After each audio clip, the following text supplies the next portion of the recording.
Hey everybody, and welcome to the second Octagon Open tournament.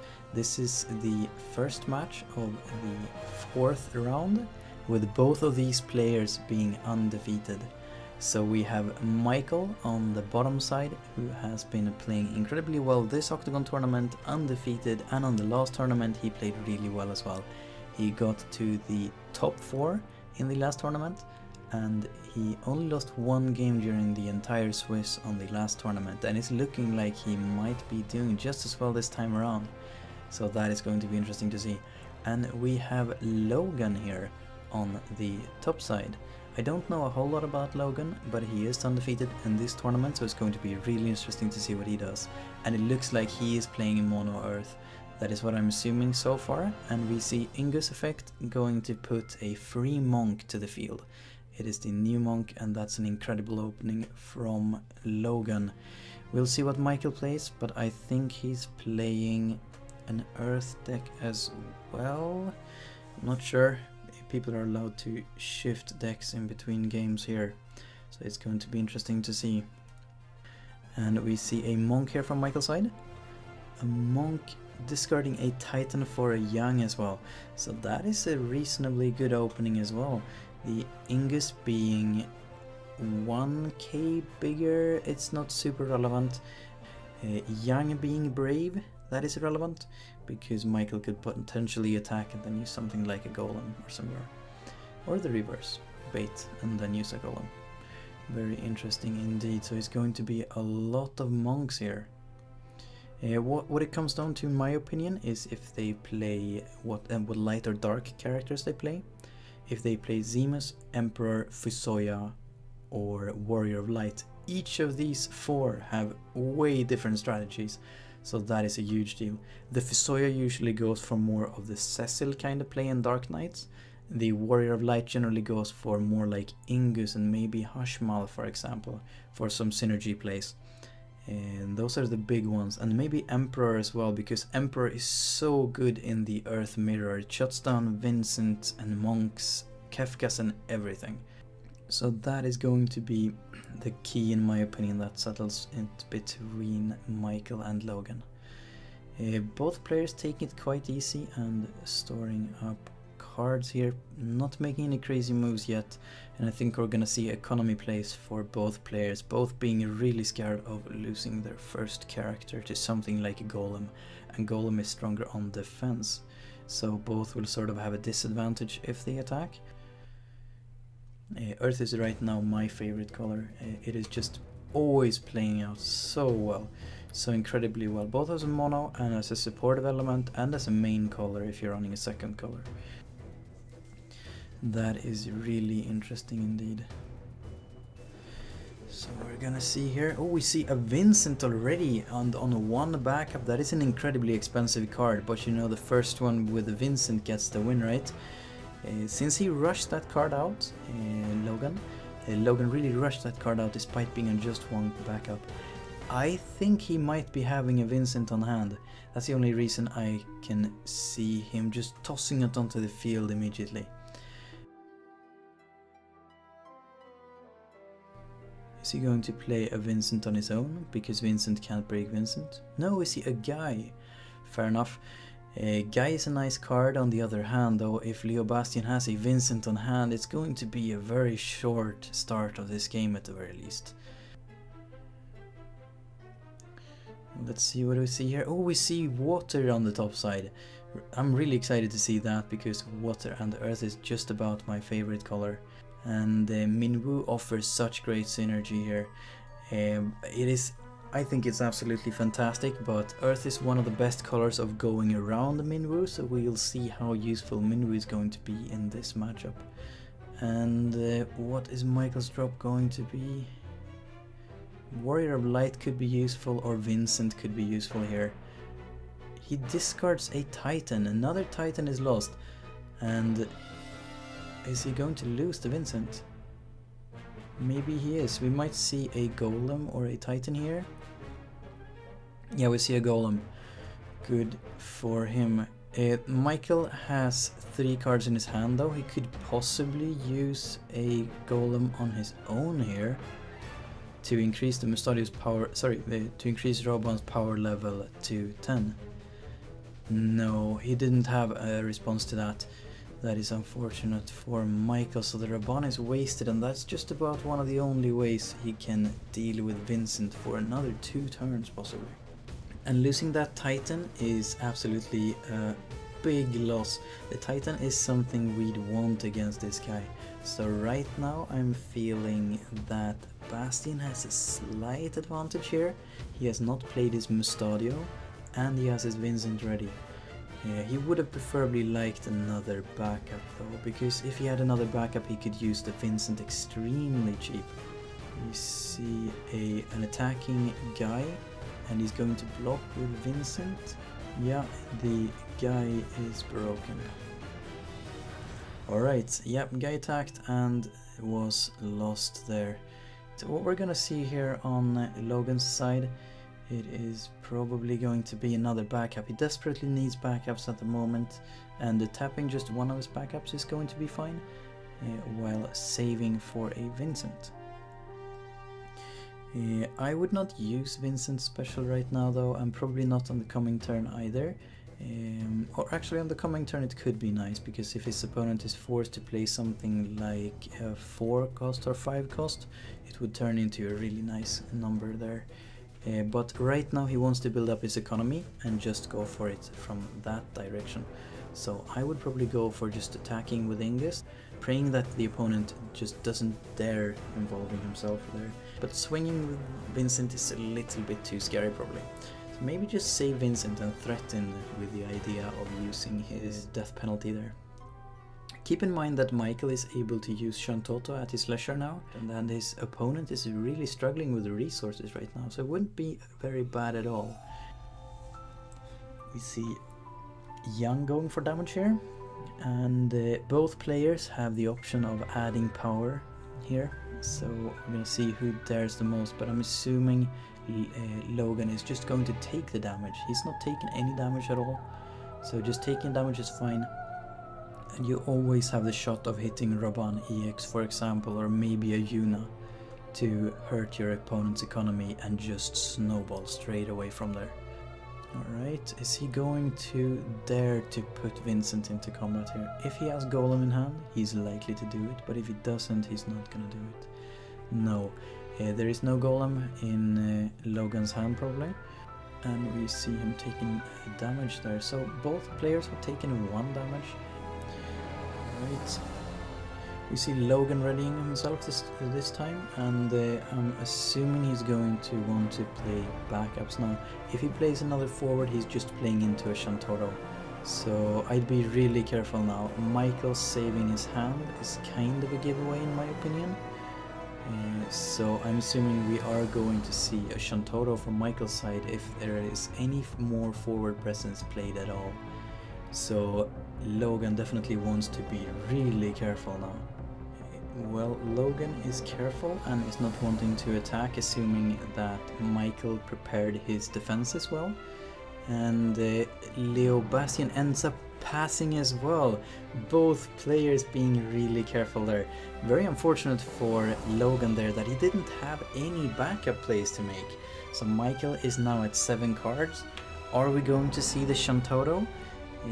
Very scary indeed, because Michael might have the Shantoro, then again he might just be saving his resources. And oh, we see Young attacking here, very interesting. Throwing in Ingus here because it's not a big loss, to be honest. Alright, we see a Shantoro here, Shantoro for Shantoro, so very nice indeed. Very, very, very nice indeed. We see the Shantoro is up and ready and clears the board, so we're back where we started once again. The Shantoro was a very nice play, and he plays a Vincent of his own, Michael now. Keep in mind that Leo has not used his Roban yet. So we could see something like an Ingus and a Roban. I think he can afford that. 2 cards. Yeah, he could potentially afford an Ingus and a Roban. That would be scary. A very scary prospect indeed. Very, very, very scary prospect indeed. It would put him at like 0 cards in hand though, but you know, that would kill the Vincent and give him the advantage.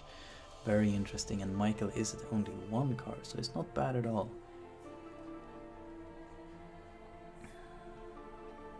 Let's see what's happening. Oh, Warrior of Light is a good play.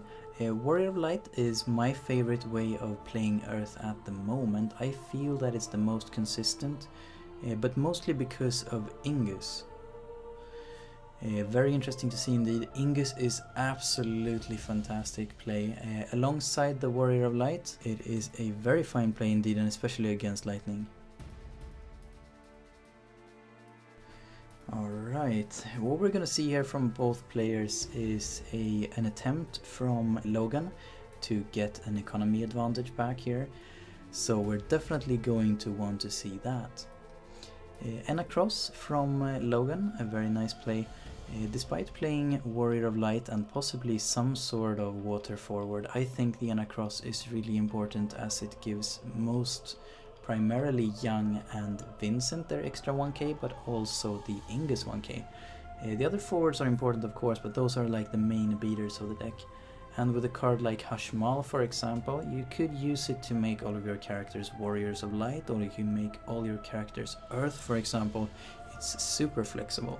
But Hashmal, for example, also enables the Rydia to not deal damage to your own cards, though in the Earth matchup it might not be very relevant. I think Michael might already have a Vincent on his hand, but he is waiting for his opponent to get at least another target, because it's a little bit of a waste here. Both players probably looking for a card like Young, because Young is the perfect card. It is a medium-sized forward who generally needs a kind of an expensive removal to get it off the field. It needs something like attention from like Seymour, Odin, a Bitter End, a Roban, for example. Something like that is needed, and that is kind of scary. We see Rydia being played here, not super relevant, but an 8k character for 3, that is never bad, so why not? But all the same, Rydia not being super useful in the Earth matchup. Leo is probably just taking it easy and waiting for his opponent to commit to field, so I would just play another backup here and proceed to pass the turn. If he plays a forward here, he risks playing into a death penalty, but that specific forward makes for 8 in cost now, which isn't a good number when it comes to Vincent. Vincent cannot deal with 2 4 costs, so Vincent can only target one of these 4 costs, so that is a really nice play by Logan, really knowing the matchup. What we're likely to see though is probably a Warrior of Light thrown here at some point, and Michael will have to throw down resources to the field to be able to not lose anymore on that. We are a little bit at a standstill once again, Earth not being the quickest color. The players are likely to deck out rather than winning or losing at this point. None of the players are daring to overextend and push for tempo here, because there could be a Shantotto coming here from Logan's side still. We don't know that yet.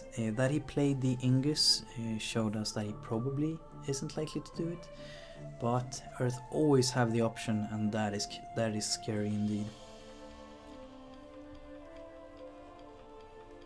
Alright, it is back to Logan's turn now, and I'm assuming we're not gonna see a Shantotto. On the other hand, you never know. Vincent isn't so scary that he should be worthy of a Shantotto, but the best play right now would probably be a Yuna hero in my opinion. Both players being a little bit scared because it is really expensive to run into a golem here at this point. Prish played here. Very nice play indeed by Logan. Prish is just what you want, because with Prish the opponent cannot attack at all basically, unless they can first deal with Prish, because Prish is at the moment going to be 13,000 if it blocks. Death penalty on a Prish is basically a break even, so you don't gain advantage by blowing up a Prish. Logan is just playing perfectly against the Vincent right now. He might be sitting with a Titan on hand, firstly, and secondly, his characters just doesn't add up to 7. There is no 2 targets that he can possibly target with the death penalty. So right now he just have to target the Prish and then like nothing, or maybe target the Warrior of Light and nothing. So that is a problem for Michael. And having to play a super weak Dark Knight is not favorable either. Though he has been having a greater economy for the first half of the game. So that is interesting, but that has stabilized now, and I'm feeling that Leo Bastian has a little bit of an advantage, but it comes down to what Michael is running here. If he has an Emperor, for example, that would be absolutely huge. So we haven't seen what kind of light or dark character Michael has, and if it is Emperor, that is fantastic for him, and that fixes the entire matchup in my opinion. We see Enna Cross pointing at Purish to get Brave. A single CP for Brave is a good deal indeed. So we see Purish swinging and probably have answers on hand here. I'm assuming we are going to see a Purish double here if needed. So we're not going to see a block with Vincent, that's for sure. He might be blocking with, for example, the Rydia and use Golem just to bait out another Prichet, but I don't think so. We're probably just gonna see a damage taken here. 2 damage is fine, that's not a problem. You can just take the damage you need and not worry about it. But Prichet is gonna be a problem in the long run, so Prichet is definitely going to be an issue. Alright, second main phase, and Logan is likely to play this 5th backup. Wonder what that is going to be. Maybe it's just saving the slot for a Shantoro meanwhile. But I'm feeling, oh, Tama. Tama is interesting. Tama, then he can actually set up a Shantoro trap or similar. Very nice. But Shantoro is not going to have much impact right now, as it's just going to board wipe. But it's also always a nice insurance to have in the long run. And Earth having a huge advantage in being able to sacrifice their own backups, just making room for Shantoro and just going for it. Really scary indeed. You can never overextend against an Earth player.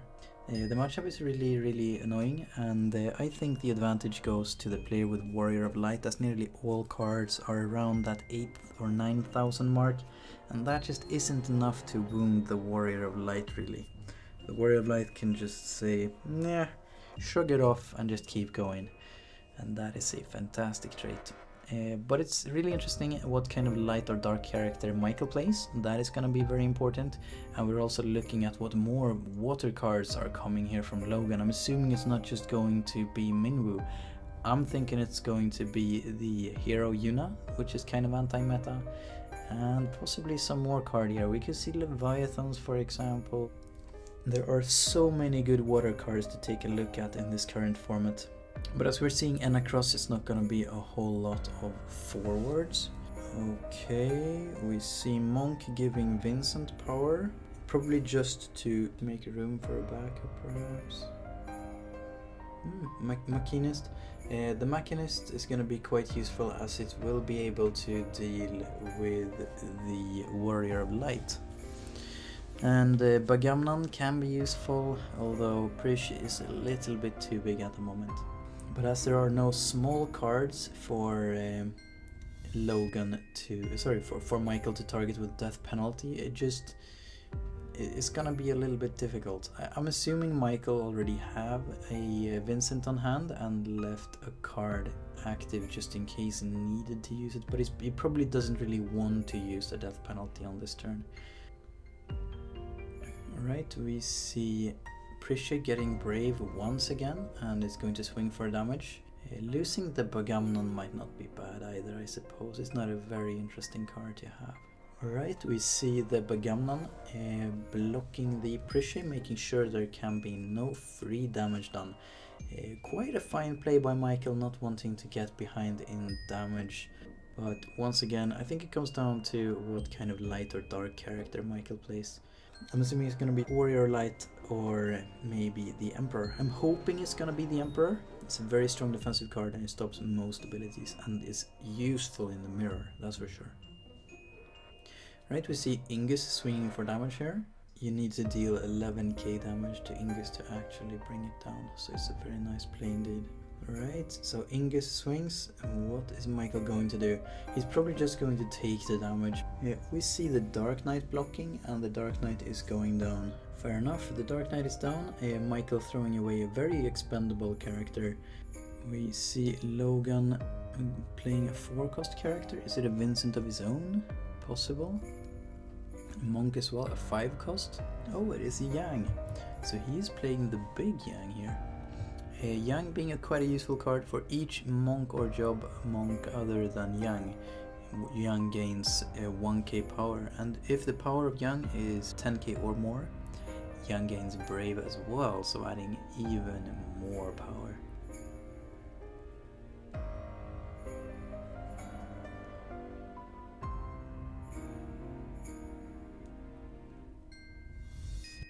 Alright, we see the Machinist breaking and targeting the Ingus.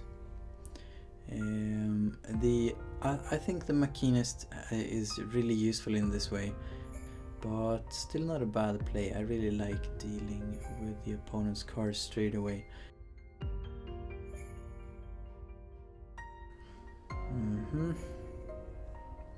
Logan starts his turn here, and Logan has 7 cards here. Alright, so the game is at a standstill once again, but we see the Yang swinging. Alright, we see Scarmiglione to the field. We see a Scarmiglione blocking, and the Scarmiglione is gone as well. And just not putting himself at risk. So Precious Brave and swings again. Are we going to finally see the golems coming out, or are the golems out? We see a Vincent in the damage zone. It is the legendary Vincent as well, so definitely one of the copies that Michael is looking for. Unfortunately, he's just able to use death penalty on a single character. He's been going through a whole lot of cards, so we should be seeing Titans ready for this. Most Earth decks that I've seen actually run at least 2 Titans and sometimes even 3. And we also see cards like Cecil splashed, etc. Very nice card indeed, both Cecils actually. We've seen in Japan, we've seen the rare Cecil, and in the West here we've seen the legendary splashed. It increases Warrior of Light's power by 1k, and that's why it's so relevant.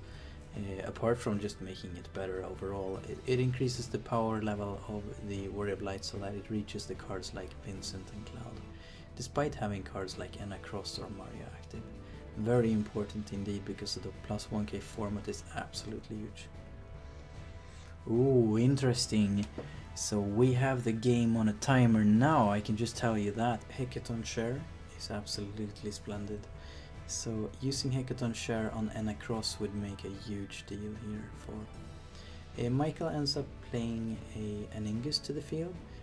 But the Ingus is a good target for Vincent, so we might be seeing a death penalty right here, as Rydia and Ingus makes a perfect 7.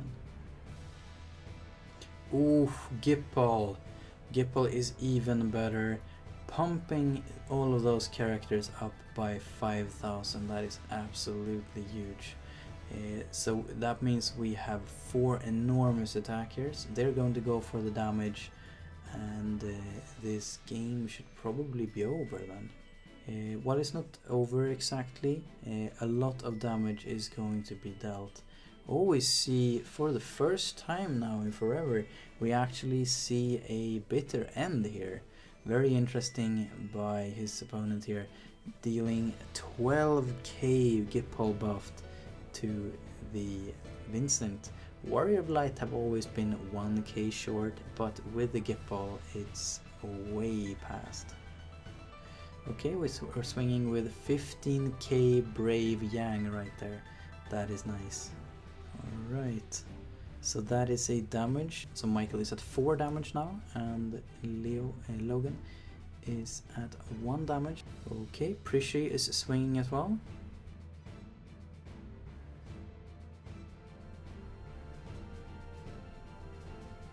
And we see an attack declaration with Vincent, so there is no saving the death penalty here.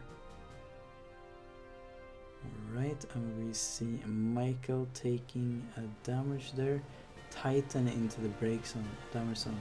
So we're not seeing a whole lot of Titans left. I think all 3 Titans are discarded now.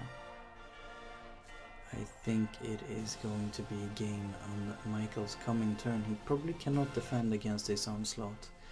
I mean, he could be throwing away all of his monks, but on the other hand, his opponent could too. So I think that's the game. Yeah, Michael calls a GG there. Well played by Michael indeed, but in the late game he really got beat by that these plays here. He could not really get past the Prish, so the Prish was a really good play, and the Warrior of Light turned out to be very effective. Minwu playing some part here, but not that much this time. A very good game overall, and despite being so long, it was interesting to watch, and overall there in the late game, the Gipple probably ended that game in a very spectacular fashion. Very interesting to say. So that was it for today, and we are going to go to the next game.